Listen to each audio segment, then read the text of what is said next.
Hello. Hello and welcome to my talk, A Year with JDK11 in Production. This is the very first time this talk has ever came to exist, so all the things that are in there, nobody else has seen it in the world. This is the world's winter premiere ever, and I have no idea what was just said about me. I hope it's good. About questions. Don't worry, your English is definitely much better than my Russian, so you're already in a good spot.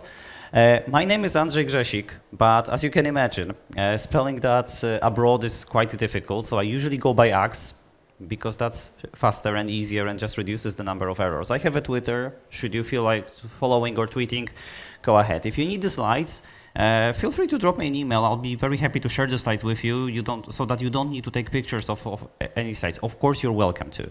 I have a blog which doesn't really exist, or I don't write there for the past 7 years, but the address still holds. I work at Revolut as a principal engineer.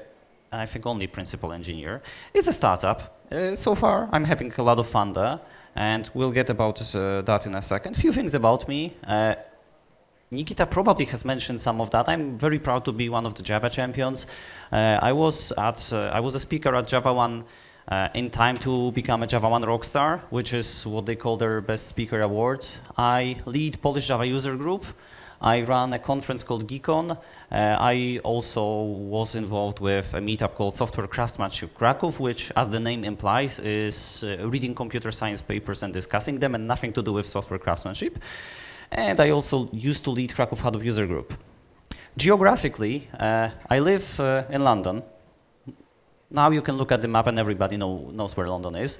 The two JUGNsk signs are where the conference I run is held. And obviously SnowOne is where we all are. This is my second time ever in Russia, and I never thought I would be here, so I'm really, really happy to see this amazing event that Nikita has pulled together with an amazing crew. It's truly an honor to be here. Because I mentioned that I work at Revolut, and this is a story based on Revolut's history, it's important I indicate that the opinions I present are not of the company. Those are my own opinions. All the mistakes are mine, not Revolut's. And if you have any questions about the talk, just raise your hands. It's easy. I'm happy to try to answer them as we go. Or if a question turns out cannot be answered, we can park it. But at least, well, feel free to wave and grab my attention. We have microphones somewhere in the room, so it is absolutely possible, can be quite interactive. If you have questions about working at Revolut or anything not about the migration, also very happy to talk to you, but let's do it after the talk, because let's focus the talk on Java 11 or the journey to Java 11. And with that, we can go to the very first slide, which reminds me to drink some water. And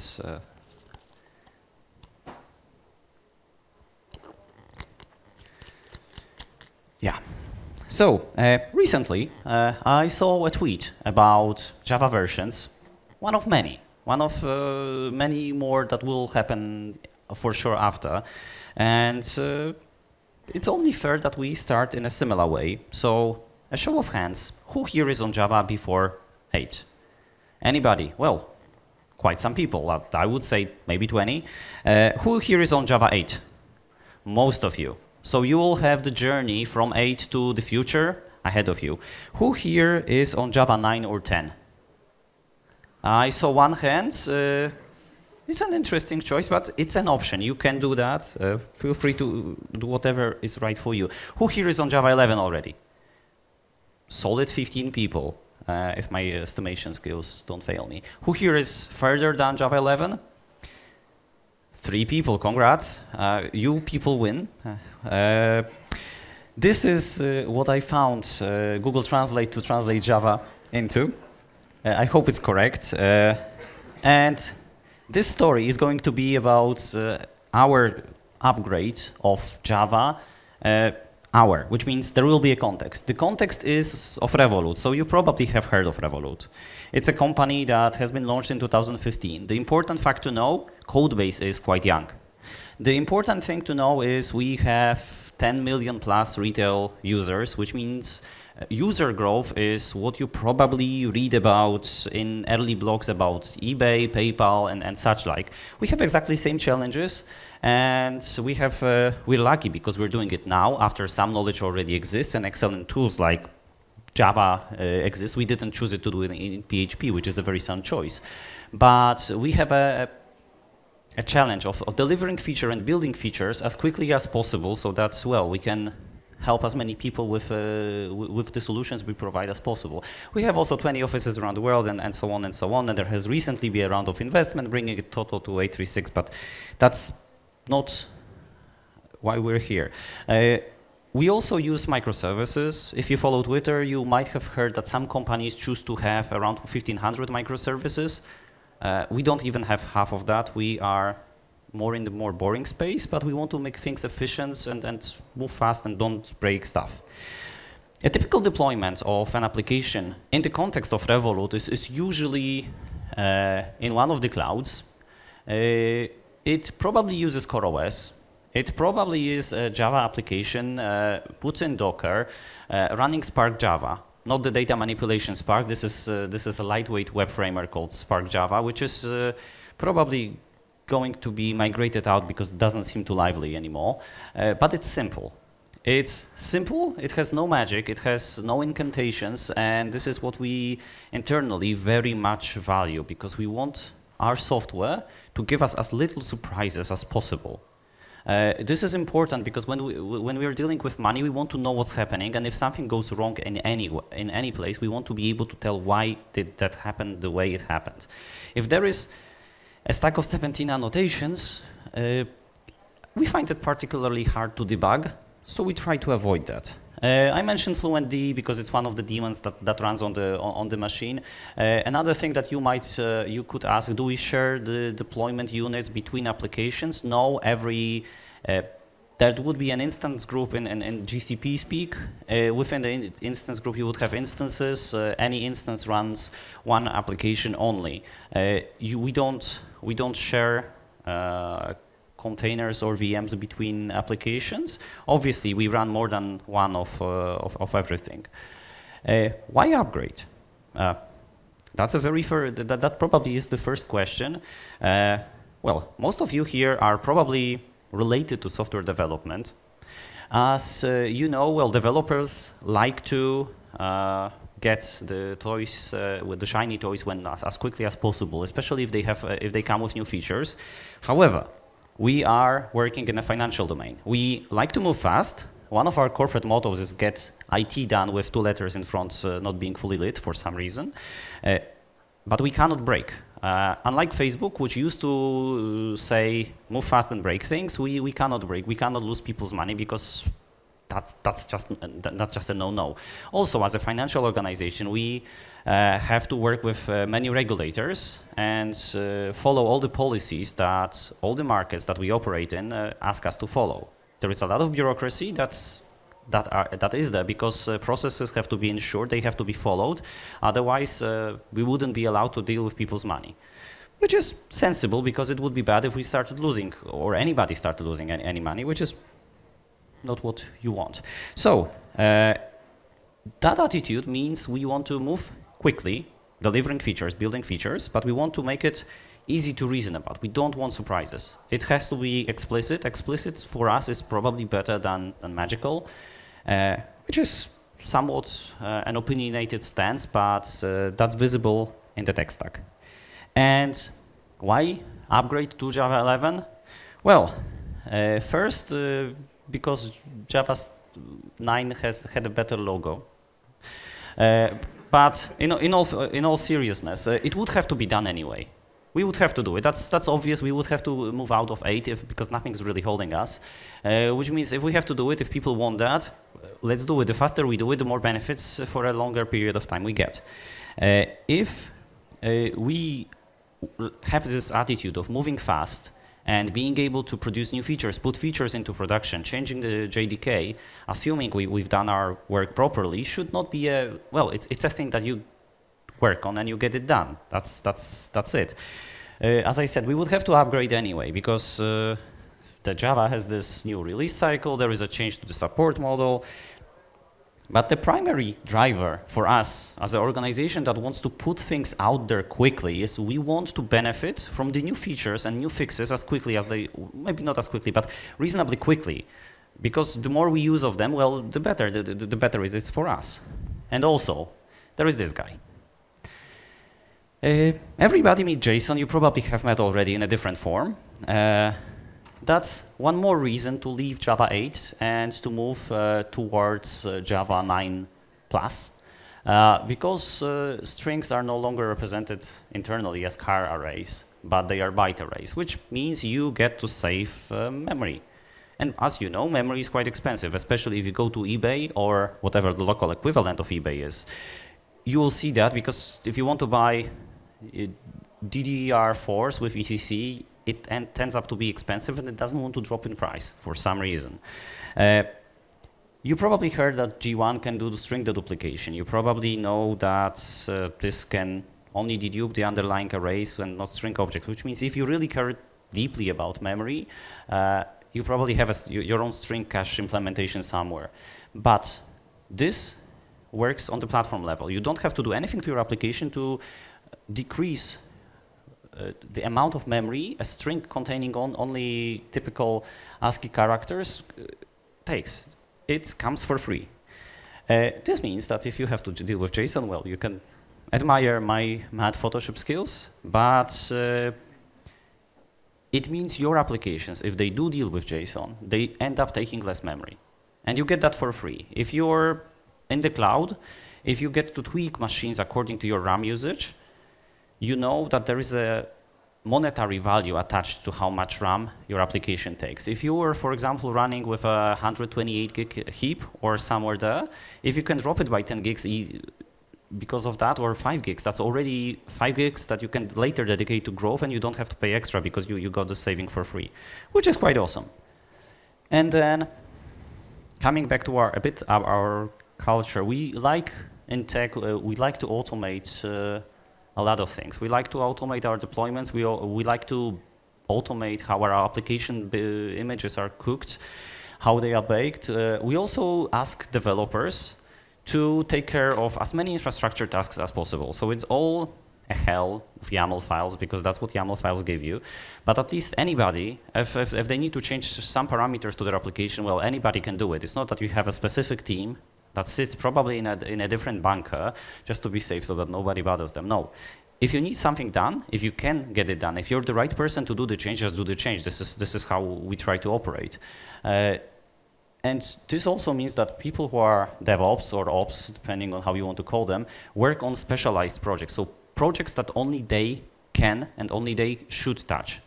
Which means if you are building an application, you of course support it in production. That's a no-brainer. But if you support it in production and you come to a conclusion that you need to increase the amount of RAM that it runs, yeah, if you've done your thing, somebody has reviewed your API, if that's the right change to do, just do it. You don't need to wait for somebody, which means changes like changing the JDK, if everybody agrees that this is the thing to do, any developer could do it.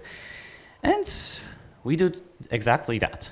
We went from JDK 8, update to 1.2, build 03, to 11. I should probably put the twisted to 11 picture here. And we did it to all of our applications. So all of our applications in Revolut run on Java 11. And then somebody could say, hey, what about Java 9? What about Java 10? Well, from our point of view, 9 and 10 were no good for us because they are no longer maintained. They don't get support, which means you don't get somebody to backport features back into them, unless somebody is a hobbyist, but still, that would be a very niche hobby. And 12 wasn't available. So 11 seemed like a good choice, especially with it being LTS. But then we also had to make another decision. Why not Oracle JDK? So we have made a decision to get out of Oracle JDK. Why? Because probably, like me, you're not lawyers. I don't really fully understand and appreciate all the effort that went into writing the license of the JDK. But in summary, it seems to me quite prohibitive. You cannot build your own images containing Oracle JDK. You cannot redistribute it, which means if you take your pen drive and you want to give it to your friend and that contains Oracle JDK, no, you're breaking the license. If you want to do it with Docker builds, you're breaking the license. And then we work in fintech. We get audited. We have to have procedures and behave well properly, which means we cannot do it. It's a no-go. And also to run Oracle JDK in production requires a license, which probably most of you know. Quick check, who here feels unfamiliar with how Java gets released now? There is at least one hand in the room. That's fine. So you'll get a 30-second summary of what has happened in the recent years. There is a new release every 6 months. It's called a feature release. 3 builds for each version like that take place. And then every 6 versions, so every 3 years, one edition gets called an LTS. That gets fixes for a longer period, as in somebody will backward. So this is what it looks like on the graph according to a picture from Azul. I have it in the back. If somebody feels uncertain, I'm more than happy to talk about it, but let's first focus on this guy. Because if you want to do Java 11, you have 2 options. You can run on 11 and you can compile on 11, do it the full toolchain way, or there might be a reason for you to compile and maybe keep something on 8 and then run some selected services on 11. Both are valid choices if you know what you require. What we have done at Revolut is we put Java 11 everywhere. Everybody defaults to Java 11. If anybody starts a new project, this will run with Java 11. The whole toolchain runs Java 11 because we own all of our services and we have made the effort that everything can be 11. However, in my previous life before Revolut, so to speak, I couldn't do it because I had to compile on 8. I was running on 11 for some projects, and if you are, for example, the numbers and support information comes from project's websites. It's not my imagination, or I didn't come up with those. Then if you have to integrate with Cassandra under 4.0, if you have to use Grails under 4.0, if you have to do Hadoop -3.3.0, which translates to Cloudera edition, I have no idea. If you are using an older Kafka, older Spring Boot, older Thrift, you are restricted. You will have to keep compiling using Java 8, probably also maybe running for some projects. And that's fine. That's an absolutely good choice because especially the more enterprisey side of life or the Hadoop part of life, if you have a large cluster to migrate, to then test and to verify that everything works correctly, it takes time. For us, the migration took roughly 2 months. So that's something that you have to plan ahead for. Somebody will have to work on it. It would be very difficult to do it, so to speak, in your own spare time, unless you prefer to spend your own spare time on this. And with that, how do we approach it? Well, we get tools, of course. There are tools that can help you. JDK in the bin directory contains 2 tools that might be particularly useful. One is called JDEPs, which shows module dependencies, including internal API usage. Example usage is here, but I wouldn't want to run it from the command line because my life is too short. I have better stuff to do than type extremely complicated class paths for the script to operate.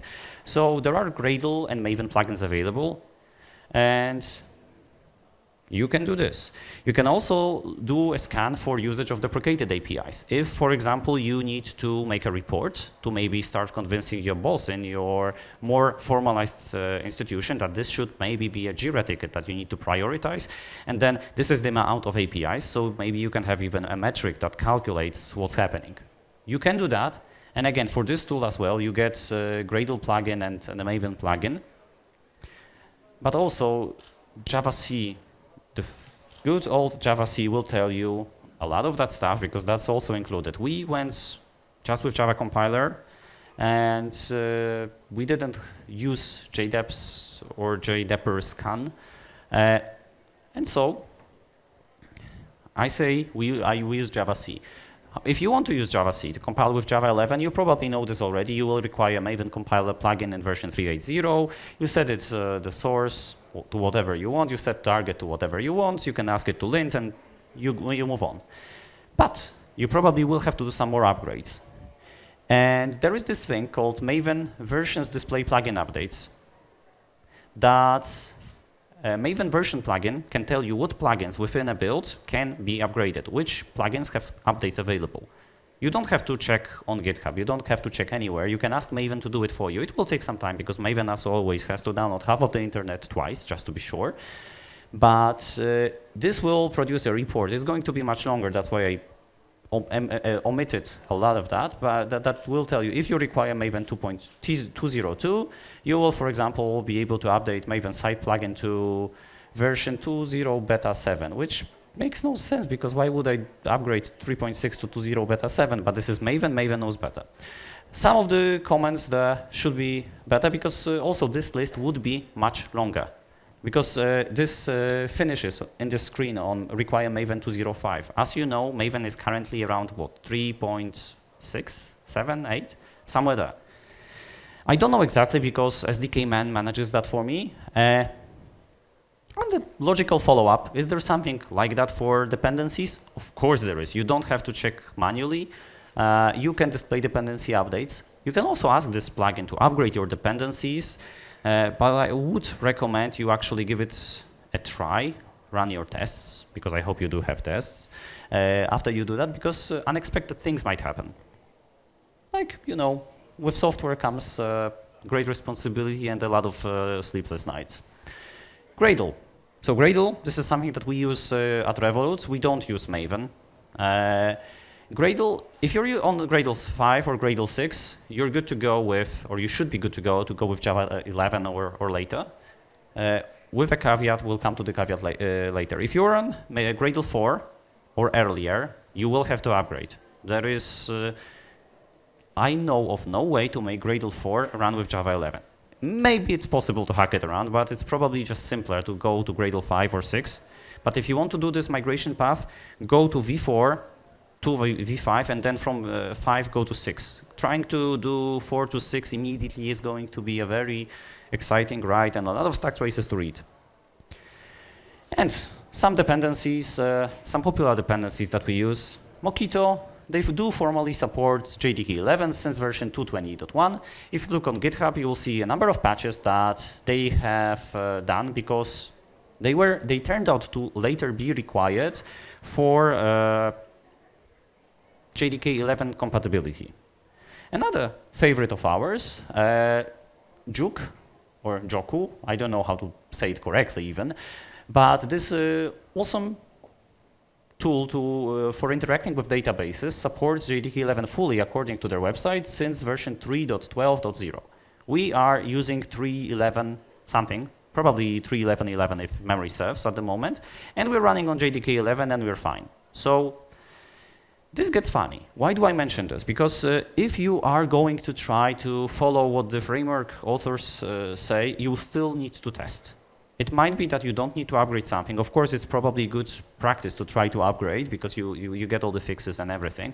But at the same time, sometimes one thing is advertised and the other thing is actually working. You will have to try on your own because people cannot imagine all the different combinations of software running in your particular environments. Another awesome framework that I will have to speak about is Flyway. We use Flyway for managing database migrations. For those of you that try to do it manually, I would recommend give Flyway a trial run at least. And we like to combine it with test containers. And it is great for integration tests because you can bring your database up from nothing, runs in a container. It applies all the same migration sets that you would run in prods, which means you know what's happening. It's repeatable, it's consistent, it's just great. Officially supports JDK11 since version 5.2.0. We were using something with 5 at the beginning, but we've had issues. We've had unknown issues, so we went back to 4.2.0 and we're happy, and we're still using 4.2.0. Another thing that I have to mention. And then Java EE. And JEP 320. Somebody told me that you have to mention JEPs by numbers to look like a professional. I had to look it up, don't worry. I would have no idea what JEP 320 is. Basically, what this JEP is about, Java EE libraries, parts of code have been taken out of the core JDK. If you're on 8, you know that there used to be JUGSB. I'm saying there used to be because JUGSB is gone. If you go to bin directory of your JDK, you will not see the very complicated name of the binary that generates code based on a WSDL. That's no longer in the JDK. If you need it, you will have to add it as a dependency. The same way you do always.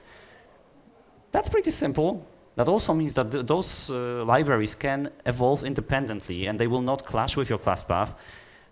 All things are great. Of course, if you have to keep using Corba, you will have to keep adding Corba to your class path, but then if you're using Corba, I guess you have more than one source of sadness in your life anyway. Languages.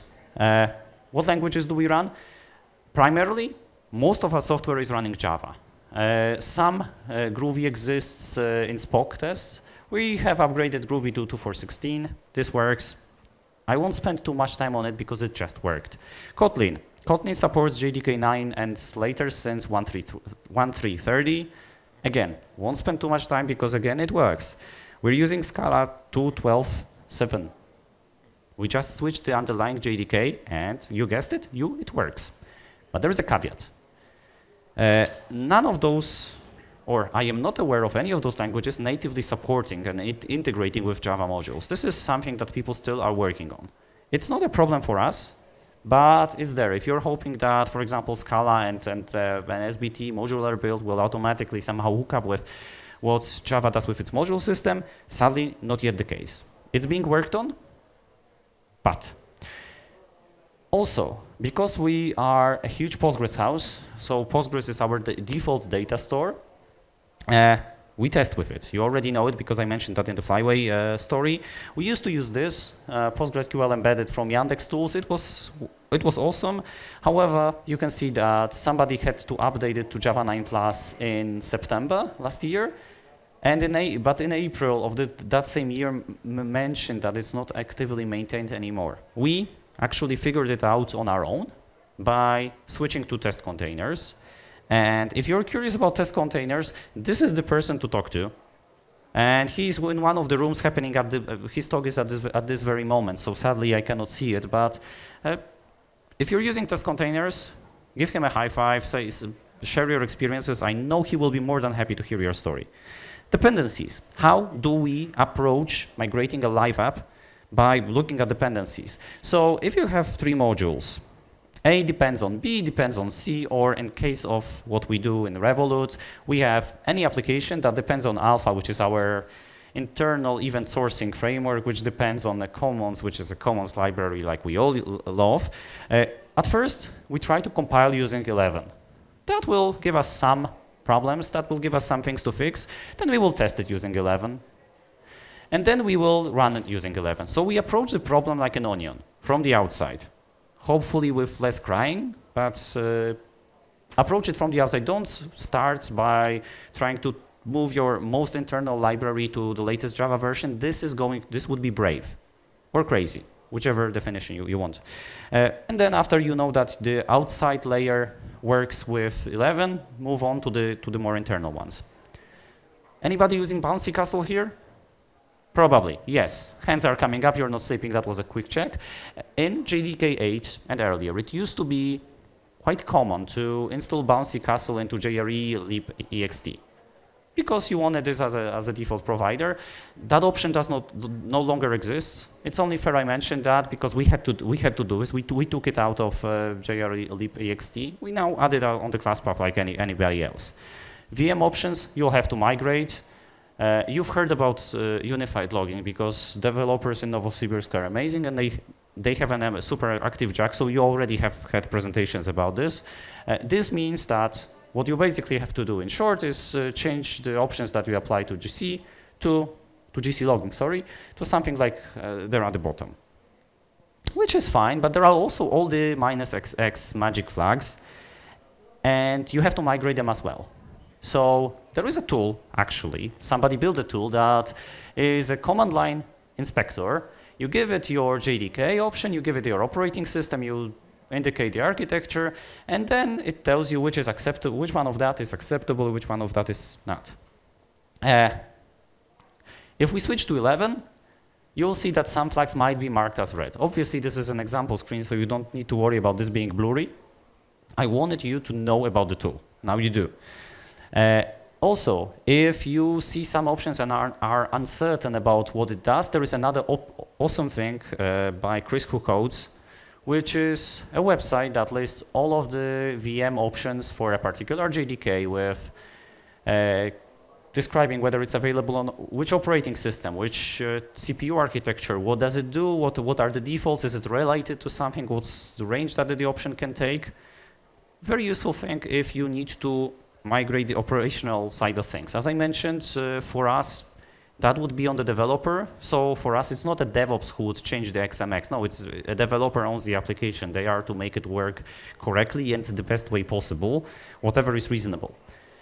Another thing, Java 9+, new Java util zip file, which means you don't need to do sans zip disable memory mapping. That option is gone, throw it away. Time precision, a source of problems. Why? Because JDK 9 and onwards can ask Java time clock system to give you a clock that relies on the operating system clock, but which will have a resolution higher than milliseconds. So you might get microseconds.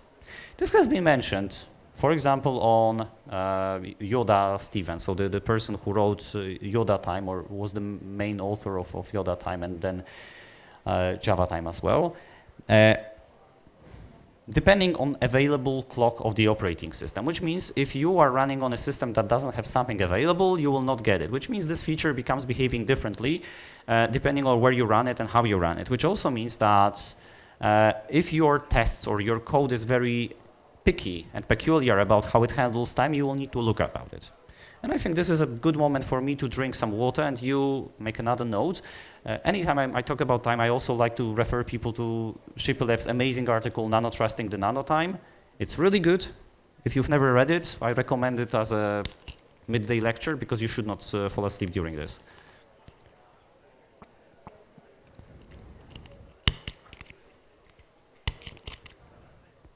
Moving on. What does it look when we switch times and when we switch underlying clocks and we get better precision? Well, from the top picture, we have three digital places, we have three decimal places. We get to 6. And yeah, what's the problem? Well, the one thing is Postgres stores timestamps with microsecond precision. So it cares about all 6 digits. If you cut everything to 3, you don't care. But if you don't, then if your tests somewhere assume you go back to 3 and somewhere don't, things just don't match. Things explode. What is my recommendation? My recommendation is, well, it's probably a known good practice, is you should abstract away system time, the system time a bit. So have your own insertion layer. Why? Because if you need to test, you can inject it, you can control how the clock operates, and then you get to interact with it. We've done something like, in the picture, something that looked like a time provider. So instead of doing instant.now, people would do instant. It's a slightly different API. Why not use the same API that Java has? Because IDEs can't figure out, or they will default to suggesting you the default Java APIs, and then it's tricky to figure out, are you using the defaults, or are you using the one that you should? With a slightly different naming, the case is obvious. And with that, we've discovered a very interesting bug with datetime formatter. Well, maybe not that interesting, but Revolut has one of the offices in London. We have a major population of developers and customers in the UK. And datetime formatter with locale UK will throw a null pointer exception when parsing zone. Well, yes, this happens. This is supposed not to happen in 11, but it did happen for us. What is the way to do locale.english? Why do I mention that? Because I want to tell you what issues we run. Hopefully you will not get it. But I can only speculate if after Brexit there will be locale.english after Brexit or locale English before Brexit or instead of Brexit. No idea. Compiler bugs, because of course, changing versions, well, things happen. A trivial one, compiler messages, file broken. What that means sometimes, I don't want to say at random, but it looked like it was at random. Your compiler, our Java C would at one unlucky person's unlucky person's computer throw out this error. What does it mean? No idea, because even the message is broken. What do people claim that this is a duplicate of this, which got fixed in version 12? Which brings us back to which version of the JDK should you go for. There is a list of bug ports down there. It's slightly longer, but you get the idea. That's why if you find bugs, you will have to submit them and then keep updating, because if you want those bugs gone from the software that you run on, there is no other way. Somebody will have to fix it and release a patch, and then you have to take the patch in. Another interesting thing is anonymous classes type inference with an NPE. Great. Sadly, it's still open, it's unresolved. What's the problem when you have something that is generic and has an anonymous type? That throws an NPE. What's our solution? Don't do it, because we couldn't do anything better. This one bit us in, let's say, in the leg. I think that's politically acceptable. Java C was incorrectly applying capture conversions during whatever incorporation actually means. What that made our software do is A, fail during compilation, or sometimes crash at runtime because of generics. I don't like crashes at runtime. This is why I like my type system, why I don't type in certain script languages, which are absolutely crazy without that. I would like this to work. Sadly, it doesn't. The only workaround we found is to remove more convoluted generic definitions in Java, go to question mark, and if you really need the type information, a workaround that exists but requires usage of Scala is available. You can use Scala to help you with this as a workaround, so that Scala can keep the type information, and then you can do additional verification. But well, this is the question of what is your software like and what do you need to do. And now, G1. Because of course G1, because JDK11 comes with G1 as default, as you know already. One thing, I'm going to be talking about JDK11 and G1 in 11. If you want to talk about JDK13 and G1 in 13, which is, as far as I heard, even better, there is an expert in the front row. Talk to him. So, this is the amazing metric of how does life with G1 look like in New Relic. Not super useful, but I'll give you a summary of a year. Full GCs are multi-threaded, which means we don't really notice them. You don't need magic, or we did not need magic to do, to reduce pauses to something that would not be perceivable by a human. Which means some super short, tiny pauses we won't notice, but then the services work, and they work without us doing too much. It's awesome. Another awesome thing is, unlike certain other collectors, we can keep increasing heap sizes. Because we run in GCP, some of the services have memory and number of cores available configured as a number. So we just keep increasing and we don't have problems. This is such an amazing feature for our requirement, in which we don't have very strange latency requirements, because it's not crazy on that side. If you have hard latency requirements, your mileage might vary. Another thing is we get less problems requiring GC logs, to the point in which sometimes it's just okay to turn them off, because you'll get an out of memory exception if you are to get it. And with G1, we get them usually much faster, which in the spirit of fail fast is much nicer, because if it fails within the first 5 minutes of deploying an application, you know that you have a problem. If it does after 2 weeks of operation, that's hard to debug and to replicate, and so on and so on and so on. Especially connected with this, previous GCs had this nasty feature that they could hang around taking all the CPU, waiting to finally fail with GC overhead limit exceeded. By default, this is set to 98% time in GC. If that gets exceeded, you get an exception. 98% time in GC. This is a lot. So, there is no rose without thorns, or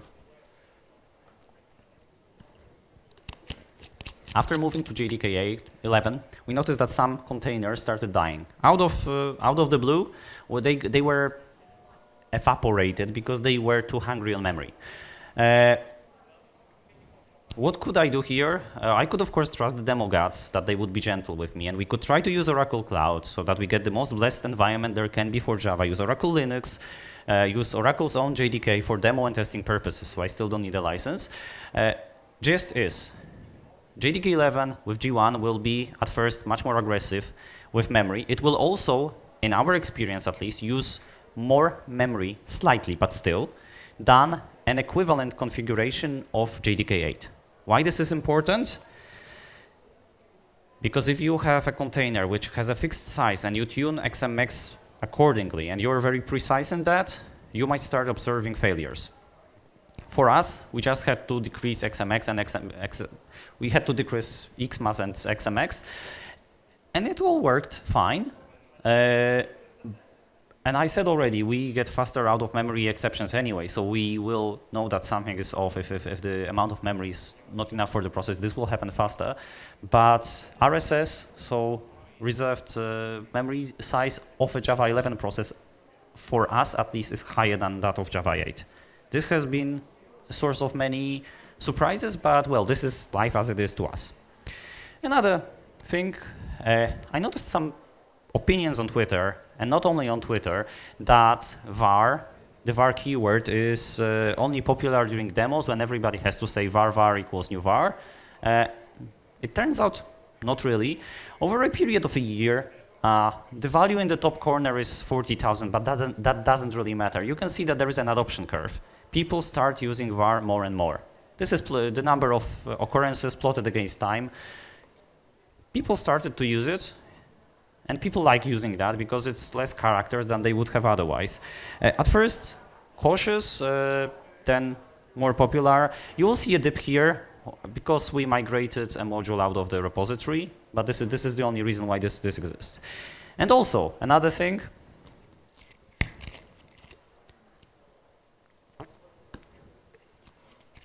people are people after all. So with Java 9 and later, you cannot use underscore, you all know that. What can you do? You can do double underscore. This is another new pattern that we start to observe in the code.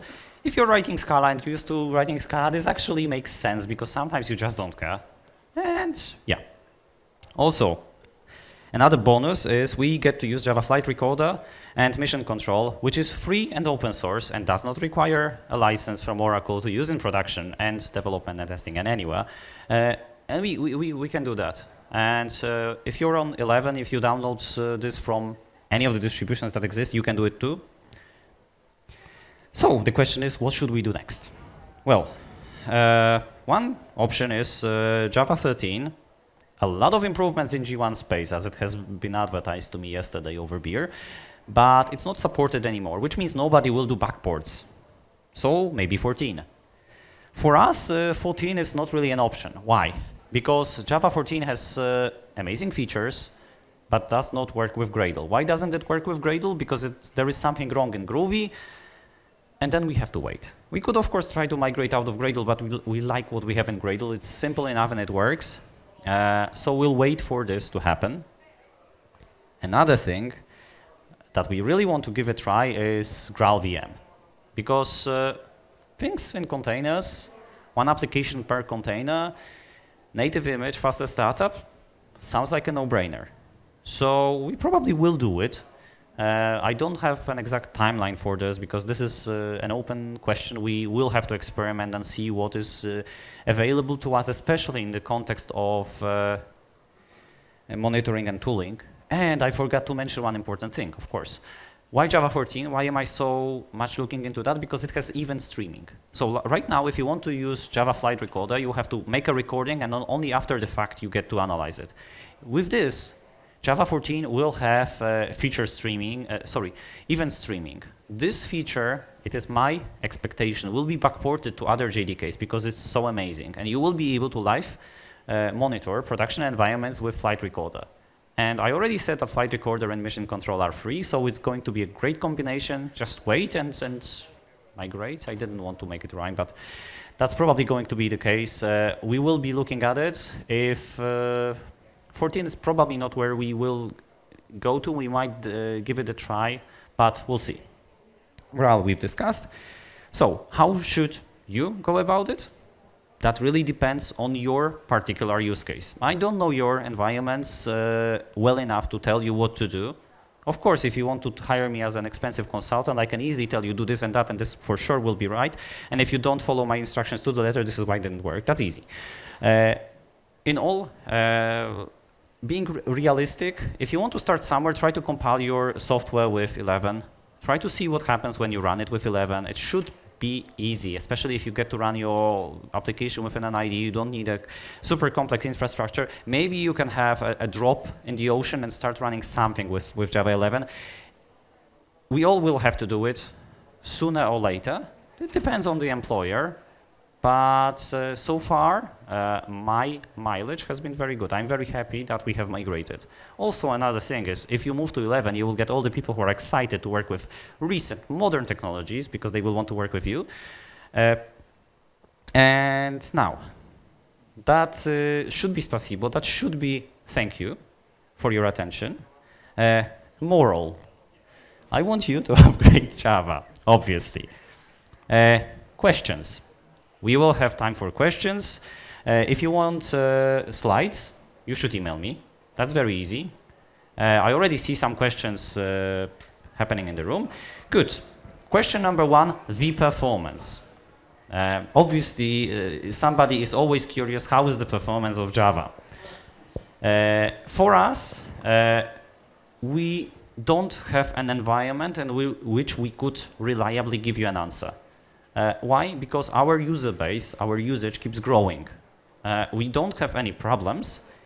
It seems reasonably similar, but we have not run extensive tests comparing that because we didn't need to, and it was okay before, and it is still okay. I have compared throughput of the services that used Java 11 and 8, and this diagram should be here, but my good keynote decided not to display it to you. This is why it's empty. Sorry for that. The slides that you will get over email will probably contain it, and I'm sure somebody can edit the video to add it later. Now, sir, your question. Yeah, thanks a lot for sharing your corporate experience. It was really useful, and I believe like for many of us.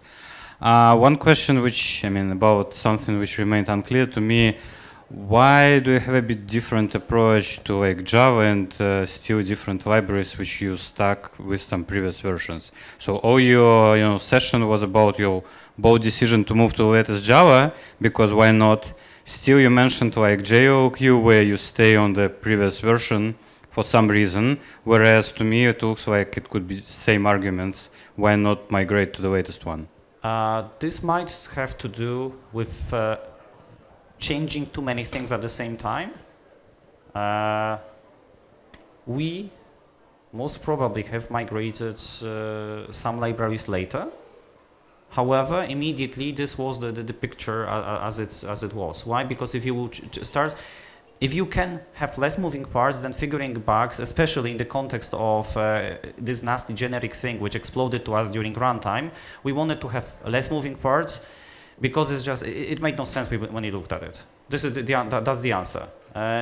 In the long run, yes, we are putting some order to libraries because we don't want to stay that far behind if possible, but at the same time, it's very easy to see from libraries' release pages and release histories that people will think that they have they started to support Java 11 and then they will have subsequent bug fixes to their support. Like it's visible in, I think, Mockito's case, in Groovy's case, and some other libraries as well. So we want something that works. Current works, so we will wait a short bit, especially compared to some more behemotic organizations. And then we will push it up, for sure. That's easy. But to minimize plates rotating, we only have, well, I only come with 2 hands.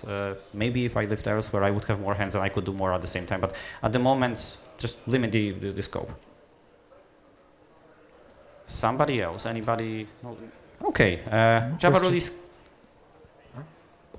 Yeah, I had slides prepared just in case somebody wants to discuss it. But if you want to, let's probably do it after. You could ask about application class data sharing. That's a feature that Java 11, you can mark some classes that they are being shared, and then Java will be smart enough to put them in shared memory so that you don't have to load all of those classes a few times. This also reduces your startup time. We're just not using this. Why? Because our machines are isolated, our containers are isolated. It's of no benefit. That's all. That's the whole story. Another question that would probably come up sooner than later. You see, I did your homework for you. What about modules? Again, the answer is not yet. We are on the path of, let's call it a distributed monolith or some services, and we are trying to isolate logical modules out of software. We will probably add Java modules to it later, but at first, logical separation and logical cutting of services, that's usually difficult enough, and it's a 4-year-old code base, but it's a 4-year-old code base that keeps evolving very quickly, and it gets rewritten as a whole maybe every 1.5 years or maybe every 2 years. So how to do it so that people can still do things efficiently? More questions? Oh, don't worry, I'm ready. What were the benefits from smaller strings? Did we see any? Yes, absolutely. However, our ever-increasing traffic just consumed them almost immediately, and that's the end of story. For a more stable workload, you probably will see a difference.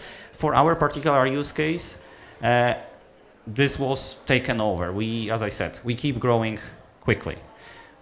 Another question that you probably wanted to ask, but it didn't come to your tongues, which JDK are we using? We're obviously running OpenJDK.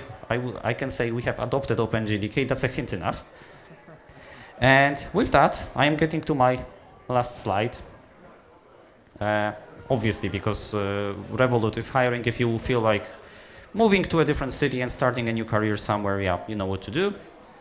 But I should probably go back to this slide because it looks nice on the picture, and say thank you so much for listening to my talk, and congratulations on choosing the amazing conference